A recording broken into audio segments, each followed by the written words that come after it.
राधे राधे दोस्तों, स्वागत है आप सभी का एक बार फिर से। दोस्तों, अगर आप अपनी लाइफ में कुछ नया सीखना चाहते हैं तो चैनल को सब्सक्राइब कर बेल आइकन को जरूर दबाएं। दोस्तों, बैसाख मास की शुक्ल पक्ष की तृतीया को अक्षय तृतीया का पर्व मनाया जाता है। इसे आखा तीज और धन तीज के नाम से भी जाना जाता है। अक्षय तृतीया को पापों का नाश करने वाली और सुख समृद्धि प्रदान करने वाली तिथि कहा जाता है। यह दिन भगवान विष्णु माँ लक्ष्मी जी को समर्पित होता है। इस दिन भगवान विष्णु माँ लक्ष्मी जी की पूजा करने से घर में सुख समृद्धि आती है और सौभाग्य के द्वार खुल जाते हैं। दोस्तों, भगवान विष्णु माँ लक्ष्मी जी को प्रसन्न करने का सबसे आसान उपाय है तुलसी जी का पूजन करना। आज हम आपको एक ऐसी चीज के बारे में बताने जा रहे हैं जिसे अक्षय तृतीया की रात को तुलसी जी के पास रखने से घर में धन संबंधी जो समस्या चल रही होती है वह भगवान विष्णु माँ लक्ष्मी जी की कृपा से दूर हो जाती हैं। घर में धन की कोई कमी नहीं रहती और धन प्राप्ति के नए मार्ग खुलते हैं। अचानक से ही धन का बहुत ज़्यादा लाभ होता है। दोस्तों, इस बार अक्षय तृतीया पर पूरे 700 साल बाद ग्रह नक्षत्रों के अद्भुत संयोग बनने से यह और खास हो गई है। इन अद्भुत संयोग के चलते इस अक्षय तृतीया पर किए गए दान, पुण्य और पूजन कई गुना अधिक पुण्य फलदायी होंगे। अक्षय तृतीया पर दान करने का विशेष महत्व होता है। कहते हैं अक्षय तृतीया पर किया गया दान कई गुना होकर वापस तो मिलता ही है, साथ ही इससे जो पुण्य प्राप्त होता है वह भी अक्षय रहता है, यानी कि उसका कभी भी क्षय नहीं होता। अक्षय तृतीया पर सामर्थ्य के अनुसार अन्नदान, वस्त्र दान, स्वर्ण दान इत्यादि करना चाहिए। अक्षय तृतीया पर जल से भरे हुए कलश का दान करना सबसे ज़्यादा शुभ माना जाता है। इस दिन अगर आप किसी कारणवश दान ना कर सकें, जैसे कि आपके घर में कोई समस्या है या महिलाओं को पीरियड है और दान नहीं कर सकते, तो दान की वस्तु या तो आप अपने घर में लाकर भगवान जी के सामने रख दें या फिर दान के लिए रुपए निकाल कर रख दें और फिर बाद में इन रुपयों से आप किसी जरूरतमंद व्यक्ति को इन वस्तुओं का दान करें। दान के साथ ही अक्षय तृतीया के इस अद्भुत संयोग पर तुलसी जी के पास यह एक चीज रखने से गरीबी और दरिद्रता का नाश होता है और घर में धन धान्य की बरसात होती है। दोस्तों, वीडियो में आगे बढ़ने से पहले आपने अगर इस वीडियो को अभी तक लाइक नहीं किया है तो जल्दी से इसे लाइक कर अपने फ्रेंड्स के साथ शेयर भी करें, और आपने अगर हमारे चैनल को सब्सक्राइब नहीं किया है तो जल्दी से हमारे चैनल को सब्सक्राइब कर बेल आइकन को भी जरूर दबाएं। दोस्तों, अक्षय तृतीया पर स्नान अवश्य करें। हो सके तो स्नान के जल में गंगा जल मिलाकर उससे स्नान करें और स्नान करते समय हर हर गंगे का जाप करें। ऐसा करने से पापों का नाश होता है। अक्षय तृतीया के दिन स्नान करने के बाद स्वच्छ पीले या लाल रंग के वस्त्र धारण करें। फिर भगवान विष्णु माँ लक्ष्मी जी का पूजन करें। यथाशक्ति मन ही मन आप ओम नमो भगवते वासुदेवाय मंत्र या फिर जय माँ लक्ष्मी का अक्षय तृतीया के दिन जाप अवश्य करें। अक्षय तृतीया पर संध्या काल या रात्रि के समय आप तुलसी जी का पूजन अवश्य करें। तुलसी जी का पूजन करने के लिए एक घी का दीपक तैयार करें और इस दीपक को आप तुलसी जी के पास रखकर जलाएं और दीपक के साथ एक सुगंधित धूप बत्ती भी आप तुलसी जी के पास रखकर जलाएं। अब आप एक कौड़ी लें। जी हाँ दोस्तों, वही कौड़ी जो माँ लक्ष्मी के पूजन में इस्तेमाल की जाती है। अधिकतर सभी लोग दीपावली पर अपने घर कौड़ी लाते हैं।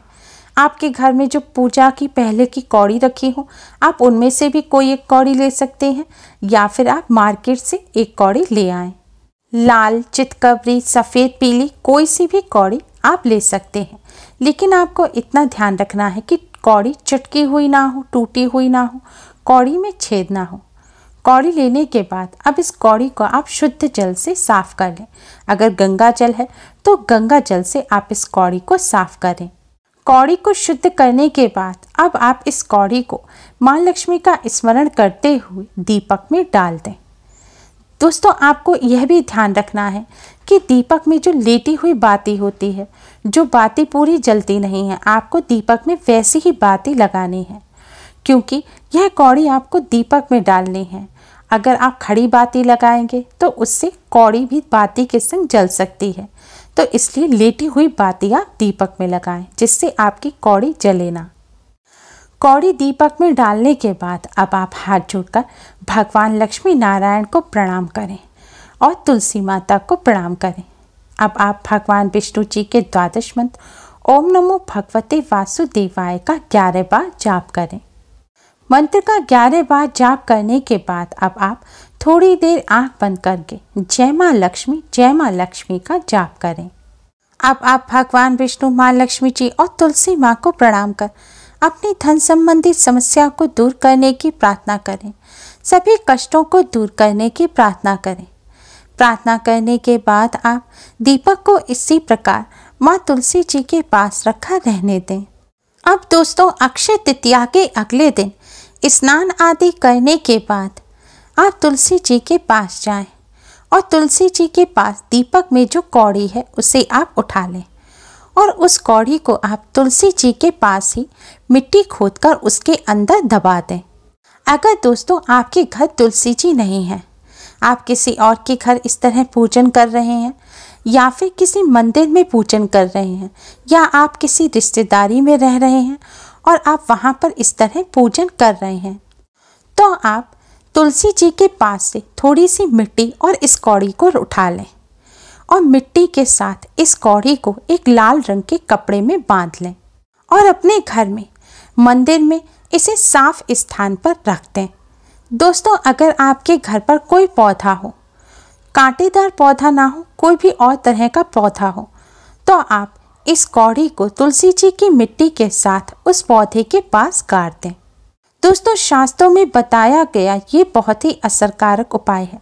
माना जाता है इस उपाय को करने से अपार धन की प्राप्ति होती है, अचानक से ही धन का लाभ होता है और धन प्राप्ति के नए मार्ग खुलते हैं।